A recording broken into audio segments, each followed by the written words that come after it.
Recording by Anima. From the Tomb by Guy de Maupassant. The guests filed slowly into the hotel's great dining hall and took their places. The waiters began to serve them leisurely, to give the tardy ones time to arrive, and to save themselves the bother of bringing back the courses. And the old bathers, the yearly habitués, with whom the season was far advanced, kept a close watch on the door each time it opened, hoping for the coming of new faces. New faces, the single distraction of all pleasure resorts. We go to dinner chiefly to canvass the daily arrivals, to wonder who they are, what they do, and what they think. A restless desire seems to have taken possession of us, a longing for pleasant adventures, for friendly acquaintances, perhaps for possible lovers.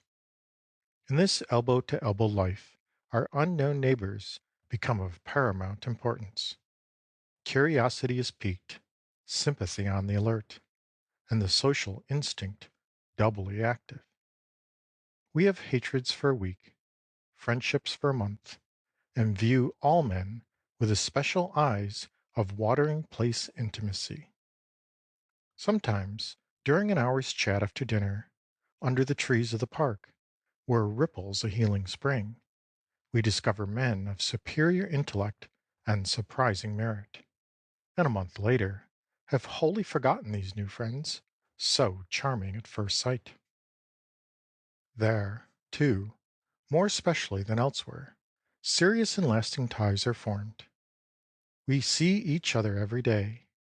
We learn to know each other very soon, and in the affection that springs up so rapidly between us, there is mingled much of the sweet abandon of old and tried intimates. And later on, how tender are the memories, cherished of the first hours of this friendship, of the first communion in which the soul came to light, of the first glances that questioned and responded to the secret thoughts and interrogatories the lips have not dared yet to utter, of the first cordial confidence and delicious sensation of opening one's heart to someone who has seemed to lay bare to you his own. The very dullness of the hours, as it were, the monotony of days all alike, but renders more complete the rapid budding and blooming of friendship's flower. That evening, then, as on every evening, we awaited the appearance of unfamiliar faces. There came only two, but very peculiar ones, those of a man and a woman, father and daughter. They seemed to have stepped from the pages of some weird legend, and yet there was an attraction about them, albeit an unpleasant one, that made me set them down at once as the victims of some fatality. The father was tall, spare, a little bent, with hair blanched white, too white for his still young countenance, and in his manner, and about his person, the sedate austerity of carriage that bespeaks the Puritan. The daughter was, possibly, some 24 or 25 years of age. She was very slight, emaciated, her exceedingly pale countenance bearing a languid, spiritless expression, one of those people whom we sometimes encounter, apparently too weak for the cares and tasks of life, too feeble to move or do the things that we must do every day. Nevertheless, the girl was pretty, with the ethereal beauty of an apparition. It was she, undoubtedly, who came for the benefit of the waters. They chanced to be placed at table immediately opposite to me, and I was not long in noticing that the father, too, had a strange affection, something wrong about the nerves, it seemed. Whenever he was going to reach for anything, his hand, with a jerky twitch, described a sort of fluttering zigzag before he was able to grasp what he was after. Soon, the motion disturbed me so much, I kept my head turned in order not to see it.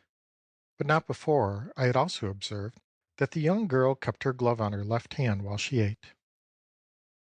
Dinner ended, I went out as usual for a turn in the grounds belonging to the establishment. A sort of park, I might say, stretching clear to the little station of Auvergne, Châtel-Guyon, nestling in a gorge at the foot of the high mountain, from which flowed the sparkling, bubbling springs, hot from the furnace of an ancient volcano. Beyond us there, the domes, small extinct craters, of which Châtel-Guyon is the starting point, raised their serrated heads above the long chain, while beyond the domes came two distinct regions, one of them needle-like peaks, the other of bold, precipitous mountains.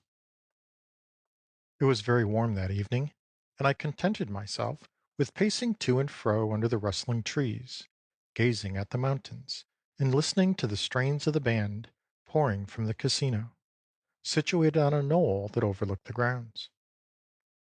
Presently, I perceived the father and daughter coming toward me with slow steps. I bowed to them in that pleasant continental fashion with which one always salutes his hotel companions. The gentleman halted at once. "Pardon me, sir," said he, "but may I ask if you can direct us to a short walk, easy and pretty, if possible?" "Certainly," I answered, and offered to lead them myself to the valley through which the swift river flows, a deep, narrow cleft between two great declivities, rocky and wooded. They accepted, and as we walked, we naturally discussed the virtue of the mineral waters. They had, as I had surmised, come there on his daughter's account. "She has a strange malady," said he, "the seat of which her physicians cannot determine. She suffers from the most inexplicable nervous symptoms. Sometimes they declare her ill of a heart disease, sometimes of a liver complaint, again of a spinal trouble.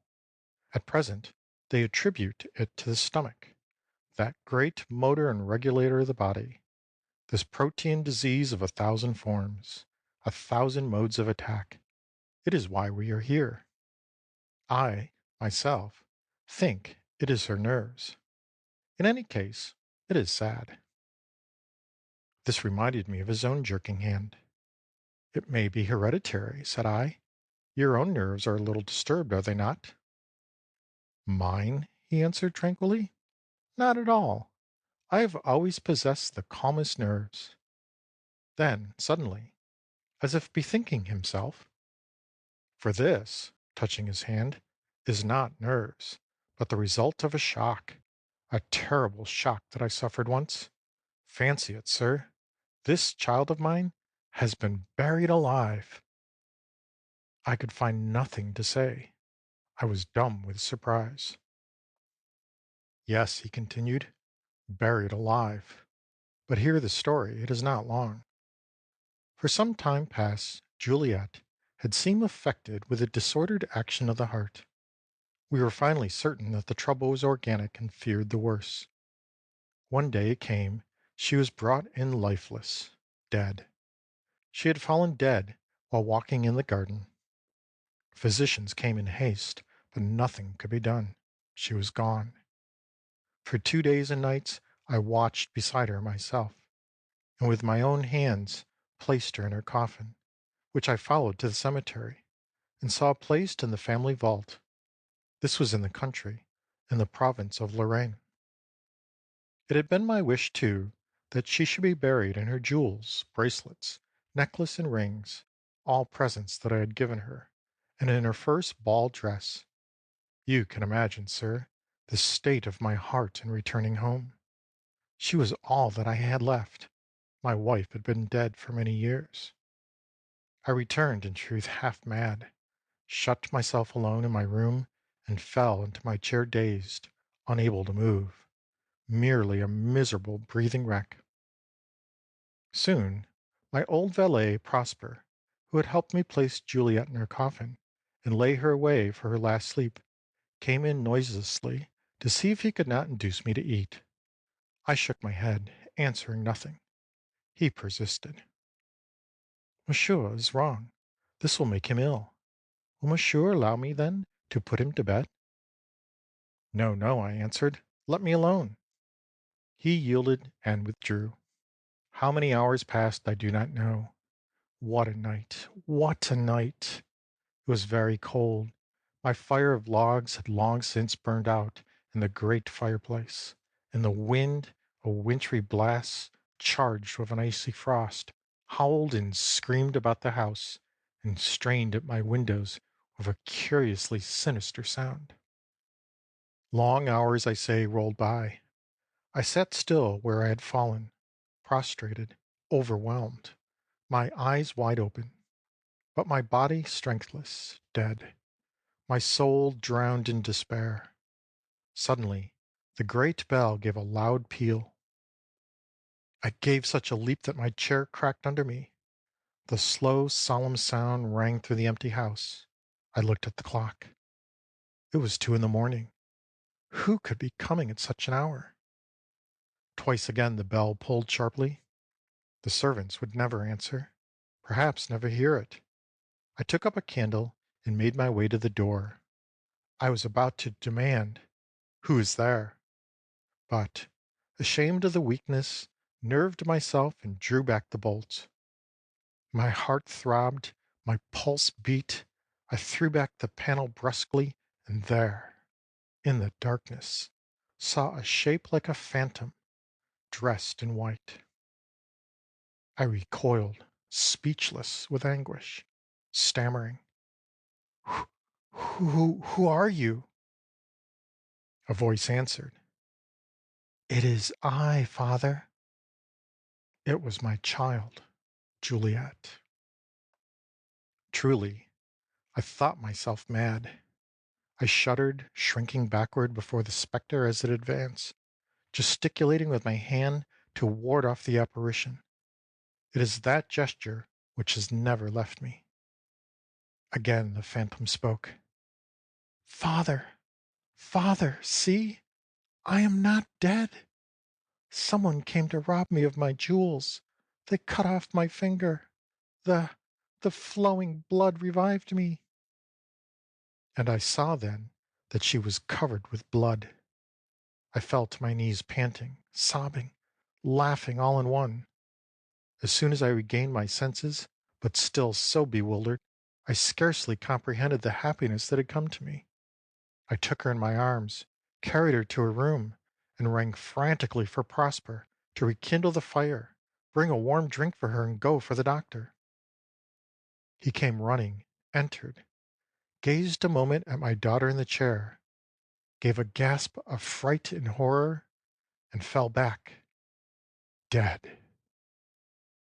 It was he who had opened the vault, who had wounded and robbed my child, and then abandoned her, for he could not efface all trace of his deed, and he had not even taken the trouble to return the coffin to its niche. Sure, besides, of not being suspected by me who trusted him so fully.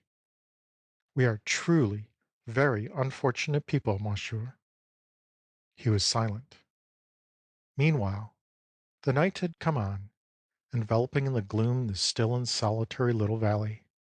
A sort of mysterious dread seemed to fall upon me in presence of these strange beings, this corpse come to life, and this father with his painful gestures. "Let us return," said I. "The night has grown chill." And still in silence, we retraced our steps back to the hotel, and I shortly afterward returned to the city. I lost all further knowledge of the two peculiar visitors to my favorite summer resort. End of From the Tomb.